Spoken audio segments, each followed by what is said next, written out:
YCP MP Vijayasai Reddy తన సొంత బామ్మర్దినే TDP గూటికి చేర్చేటువంటి ప్రయత్నం చేస్తున్నాడా? అది గ్రహించినటువంటి జగన్మోహన్ రెడ్డి విజయసాయిరెడ్డికి సీరియస్ వార్నింగ్ ఇచ్చారా అంటే అవుననే సమాధానం ఇస్తున్నారు కొంతమంది రాజకీయ విశ్లేషకులు.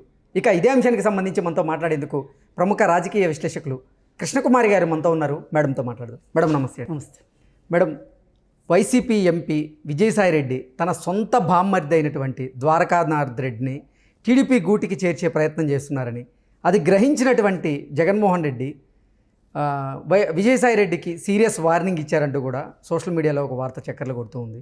ఏంటి మేడం, ఈ అంశాన్ని మనం ఎలా విశ్లేషణ చేసుకోవచ్చు? ఇందులో సగం వాస్తవం, సగం అవాస్తవం. విజయసాయిరెడ్డి పంపించుండొచ్చు ఓకే ద్వారకానాథ్ రెడ్డిని అక్కడికి. కానీ పంపించడానికి మళ్ళీ కారణం ఏంటంటే ఆయన ఇక్కడ సీట్ ఇప్పించుకోలేడు ద్వారకానాథ్ రెడ్డికి. అందుకని అటు పంపిస్తున్నాడు. మనకు సామెత ఉంది, నువ్వు పెట్టకపోతే పెట్టపోయావు, పెట్టే ఆ మిల్లన్న చూపించు అంటారు సామెత. అట్లా విజయసాయిరెడ్డి మరి చూసి ఇంట్లో కుంపడ పెట్టుకోలేడు కదా, అందుకని ఇక్కడ సీట్ ఇప్పించగలిగే పరిస్థితి కనిపించట్లా. అందుకని ఏం చేశాడంటే మెల్లగా తెలుగుదేశానికి దగ్గర చేశాయి. తెలుగుదేశంలో ఇక్కడ రెండు ప్రయోజనాలు, ఇలా పంపించడం వెనకమాల ఇక్కడ కొంచెం తనకి స్పేస్ దొరుకుతుంది. రెండోది, అక్కడ ఆల్రెడీ అదే నియోజకవర్గంలో ఎమ్మెల్యేగా పోటీ చేద్దామని ఓ ఇద్దరు ముగ్గురు ఉంటారు. అక్కడ ఆల్రెడీ ఒక ఒత్తిడి ఉంటుంది, ఎవరికి ఇవ్వాలి ఏంటి ఈక్వేషన్స్. ఈ మధ్యలో ఈయన వెళ్ళి దూరతాడు అక్కడికి. అంటే ఇప్పుడు దాకా అక్కడ పనిచేసిన వాళ్ళందరూ ఏమైపోవాలి?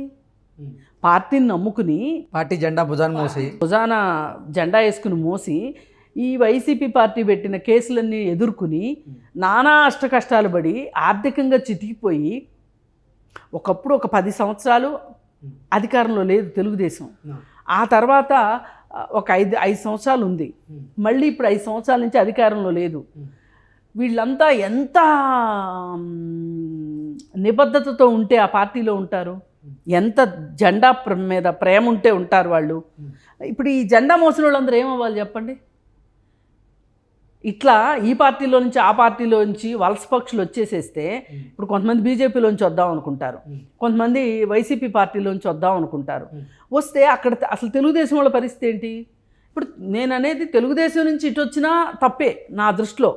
అసలు ఎందుకు మీరు ఈ పార్టీలు సీట్ ఇవ్వనంత మాత్రాన పార్టీలు మారే తహతహా ఉంది చూసారా? ఇప్పుడు ఒక నలుగురు పనిచేస్తున్నారు, ఈ నలుగురిలో ఎవరైతే ఈక్వేషన్స్ బాగుంటాయి, గెలుపు గ్యారంటీగా ఉంటుంది అన్న వాళ్ళని పార్టీ సెలెక్ట్ చేస్తుంది. మీరు క్రమశిక్షణతో పనిచేయాలి.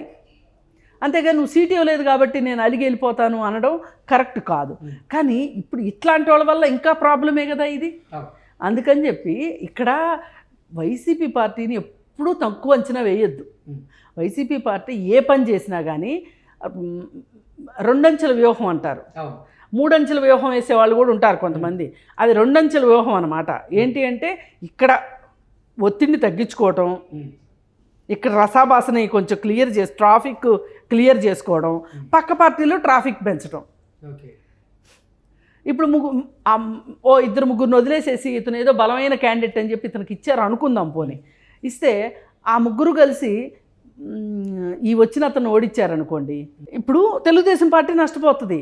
ఎందుకంటే తెలుగుదేశం పార్టీ గ్యారంటీగా గన్షాట్గా గెలిచే సీట్లు ఇలా వచ్చేసేస్తే వైసీపీ నుంచి వచ్చాడు కదా అని చెప్పి ఇప్పుడు అయినోళ్ళ కాకుల్లో కానోళ్ళ కంచాల్లో పెట్టడం తెలుగుదేశం పార్టీ ముందుంటుంది ఈ విషయంలో. ఓకే, అలా చాలాసార్లు కోల్పోయిన పరిస్థితి ఉంది.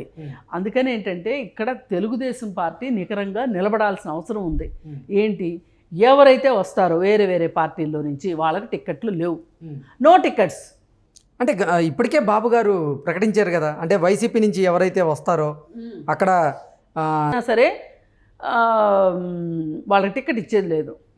వాళ్ళని ఉంచాలి త్రిశంక్స్ వర్గంలో 4 రోజులు ప్రొబేషనరీ పీరియడ్ లాగా ఉంచాలి వాళ్ళని. అలా అయితేనే పార్టీ నిలబడుతుంది. ఇప్పుడు పార్టీలు నిలబడాలండి, అది వైసీపీ పార్టీ అవనివ్వండి, ఇటు కాంగ్రెస్ పార్టీ అవనివ్వండి, టీడీపీ పార్టీ అవనివ్వండి, పార్టీలు నిలబడాలి. పార్టీ అధినాయకులు తప్పులు చేసి దానివల్ల అధికారంలోకి వచ్చిన తర్వాత వాళ్ళ వల్ల ప్రజలు నష్టపోకూడదని మనం ఎట్లా కోరుకుంటామో అలాగే పార్టీలు కూడా ఉండాలి. ఇప్పుడు ఉన్నాయి కదా పార్టీలు ఉన్నాయి కదా, పార్టీలు ఉన్నప్పుడు ఉండాలి. వాటిని ఇలా ఈ డిస్టర్బెన్సెస్ కరెక్ట్ కాదు. అయితే దీని వెనకమాల ఇప్పుడు ఈ ద్వారకానాథ రెడ్డి అనే పేరు ఏదైతే వచ్చిందో ఈ పేరు రావడం వెనకమాల ఇతను విజయసాయి రెడ్డి బావమరిది అవటం ఇది వెలుగులోకి వచ్చింది.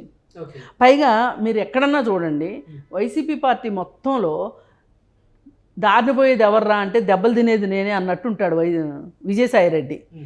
అతను పాయింట్అవుట్ అయినట్లుగా అతను వేలు చూపించుకున్నట్లుగా ఎవరైనా చూపించుకుంటారో చూడండి, ఎవరో చూపించుకోరు. ఎందుకు అంటే అసలు అతను రాజకీయాలకు పనికిరాడు, అతను రాజకీయాలకు పనికొచ్చే మెటీరియల్ కాదు అతను. అంటే రాజకీయ నాయకుడు అయితే కాదు, రాజకీయ నాయకుడు కాదు. రాజకీయ నాయకుడు ఎందుకు అయ్యాడు, రాజకీయాల్లోకి ఎలా వచ్చాడు? అతను ఒక సీఏ అయ్యుండి జగన్మోహన్ రెడ్డికి కుయుక్తులన్నీ నేర్పించి జగన్మోహన్ రెడ్డిని ఒక ఆర్థిక నేరస్తుడిగా తయారు చేసి ఆ ఆర్థిక నేరంలో పాలు పంచుకున్న ఆర్థిక నేరస్తుల భాగస్వామి అతను. అక్కడ ఒక కూటమి ఉంది, ఆర్థిక నేరస్తుల కూటమి ఉంది. ఆ కూటమికి ఇతను సారథ్యం వహించిన వాడు. ఇలాంటి వాడు ఎప్పటికీ రాజకీయ నాయకుడు కాలేడు.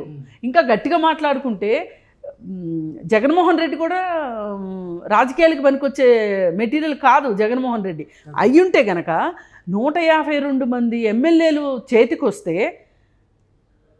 అసలు పరిపాలన ఎట్లుండాలండి? ఇవాళ ఎంతమంది మాట్లాడుకునేటట్లు ఉండాలా? మీలాంటి నాలాంటి విశ్లేషకులు మాట్లాడుకునేటట్లు ఉండాలా? రాజకీయ నాయకుడు అంటే ఎట్లా ఉండాలి అంటే ఒక మార్గదర్శకం ఉండాలి, ఒక ఏదంటే అది వెన్నుచూపని విధానం ఉండాలి, మడమ తిప్పని విధానం ఉండాలి. వీళ్ళు చెప్పేవన్నీ కరెక్ట్గా చెప్తున్నారు, చేసేవన్నీ ఆపోజిట్ చేస్తున్నారు. అందుకే వీళ్ళు రాజకీయాలకు పనికిరారు. త్యాగం ఉండాలి రాజకీయం అంటే. రాజకీయ నాయకులు అంటే ఒట్టి మాటలు కాదు. ఇవాళ మనం ఒక స్టెప్ తీసుకున్నామంటే 10 సంవత్సరాల కాలం పాటు, కనీసం 15 సంవత్సరాల కాలం పాటు అది చలామణిలో ఉండాలి. అది ప్రజలకు ఉపయోగపడాలి, నీ పార్టీ కన్నా ఉపయోగపడాలి, ప్రజలకన్నా ఉపయోగపడాలి. నీకు వ్యక్తిగతంగా ఉపయోగపడకపోయినా అది రాజకీయ నాయకుడు అంటే అర్థం. అలాంటి రాజకీయ నాయకుడి లక్షణాలు జగన్మోహన్ రెడ్డి దగ్గర ఉన్నాయి. అసలు 151 మందిని ఇస్తే గెలిచింది 151. మరి తర్వాత వచ్చి జాయిన్ అయిన వాళ్ళు వాళ్ళని కూడా లెక్కేసుకోవాలి కదా. ఇప్పుడు గన్నవరం అయిన ఈ బ్యాచ్ కూడా కాదు, అసలు ఇమ్మీడియట్గా జనసేన అతను కూడా వచ్చేసాడు కదండి ఇటు.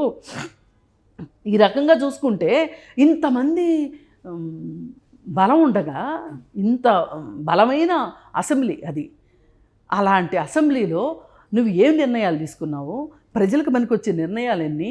భవిష్యత్తు కోసం నిర్ణయాలు ఎన్ని? పోనీ నీ పార్టీ కోసం పనికొచ్చే నిర్ణయాలు ఎన్ని అని చూసుకుంటే జగన్మోహన్ రెడ్డికి తన పార్టీ మీద కూడా